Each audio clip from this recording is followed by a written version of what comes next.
I preferred to spend my early mornings alone. I awoke at dawn to exercise and stretch as I watched the sun slowly warm the world and wake my troops. Normally, my lieutenants would arrive in my tent for our breakfast and strategy meeting just after I had finished, but we had decided not to meet today. Malik was working with a new batch of recruits, Thayer was doing some survival training with his troops, and I had given leave to Gorbani and Alexia. I could let my friends have a day off, but I did not want a break.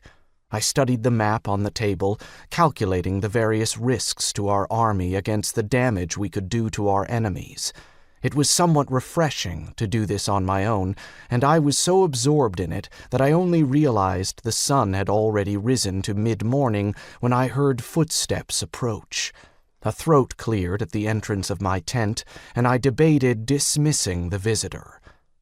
"Enter," I changed my mind as I wiped some of the lingering sleep out of my eyes. The footsteps hardly sank into the soft grass outside my tent, so I guessed a female was visiting.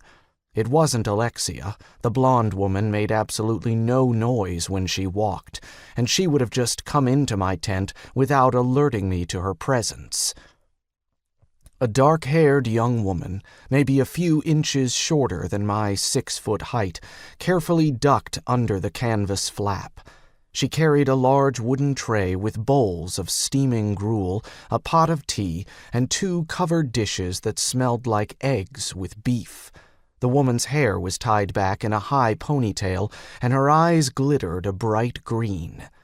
"Kayer?" Her eyes searched my face, and I heard her heart thunder in her chest. "That is me." I guessed who she was, but I didn't know why she had entered my tent. "I'm Shlara." She smiled confidently, and I understood why Malik had told of her beauty. She was painfully thin, though, and I saw the blue network of veins beneath the smooth skin of her arms and neck. She was wearing a set of our dark gray training tunics and pants. It hung tight around her famished body, revealing a pitiful lack of muscle and an emaciated overemphasis of bone. "I've heard about you." "I've heard about you as well. I brought you breakfast. Have you eaten?" She seemed to second-guess herself. It was past breakfast time for the rest of the army. "No, actually, I haven't." "Why aren't there chairs in your tent?" she asked with a frown. She looked for a place to put the food, and the only open spot was either my cot or the table where I stood. "I'll take that, thank you." I grasped the wooden tray and wondered for a second how she had gotten the extra plates. Even though the woman was thin, the meals were carefully rationed by the cooking staff. The tray almost didn't fit on the side of the small table.